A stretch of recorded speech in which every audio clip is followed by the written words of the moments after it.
कल्पना कीजिए, एक समय जब न कोई अस्पताल था, न ऑपरेशन थिएटर, न आधुनिक मशीनें, फिर भी इंसान शरीर के अंदर जाकर रोगों का इलाज करता था। क्या ये संभव था? अगर आप सोच रहे हैं कि ये केवल कल्पना है, तो सच्चाई इससे भी ज्यादा चौंकाने वाली है।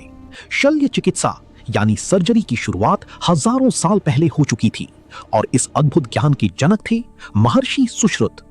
करीब 600 ईसा पूर्व प्राचीन भारत में जन्मे महर्षि सुश्रुत केवल एक वैद्य नहीं थे, बल्कि मानव शरीर के रहस्यों को समझने वाले महान वैज्ञानिक थे। उन्हें आज भी फादर ऑफ सर्जरी कहा जाता है। उन्होंने एक ऐसा ग्रंथ लिखा, सुश्रुत संहिता, जो आज भी चिकित्सा विज्ञान को आश्चर्य में डाल देता है। सोचिए, जब न कोई एक्सरे था, न एमआरआई, तब भी उन्होंने 300 से अधिक सर्जरी प्रक्रियाओं और 120 से ज्यादा सर्जिकल उपकरणों का वर्णन किया। ये केवल ज्ञान नहीं था, बल्कि एक संपूर्ण विज्ञान था। उन्होंने शरीर की संरचना, घावों के उपचार, हड्डियों को जोड़ने की विधि और यहाँ तक कि नाक के पुनर्निर्माण जैसी जटिल प्लास्टिक सर्जरी का भी वर्णन किया। लेकिन सबसे खास बात ये थी कि महर्षि सुश्रुत केवल सिद्धांत तक सीमित नहीं थे। वे अपने शिष्यों को प्रैक्टिकल सिखाते थे, फल और सब्जियों पर अभ्यास करवाते थे, जानवरों के अंगों पर सर्जरी का प्रशिक्षण देते थे। यानी हजारों साल पहले ही मेडिकल ट्रेनिंग का व्यवस्थित तरीका मौजूद था। और फिर आता है सबसे रहस्यमयी पहलू, सर्जरी के दौरान दर्द का नियंत्रण। आज हम एनेस्थीसिया का उपयोग करते हैं, लेकिन उस समय महर्षि सुश्रुत ने जड़ी बूटियों और औषधियों से मरीज को बेहोश करने की विधि विकसित की थी।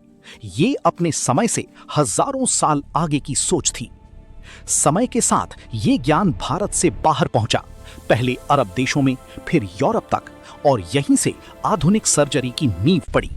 आज जब हम लेजर सर्जरी, रोबोटिक ऑपरेशन और अत्याधुनिक तकनीक देखते हैं, तो हमें लगता है कि ये सब नया है, लेकिन इसकी जड़ें बहुत गहरी हैं।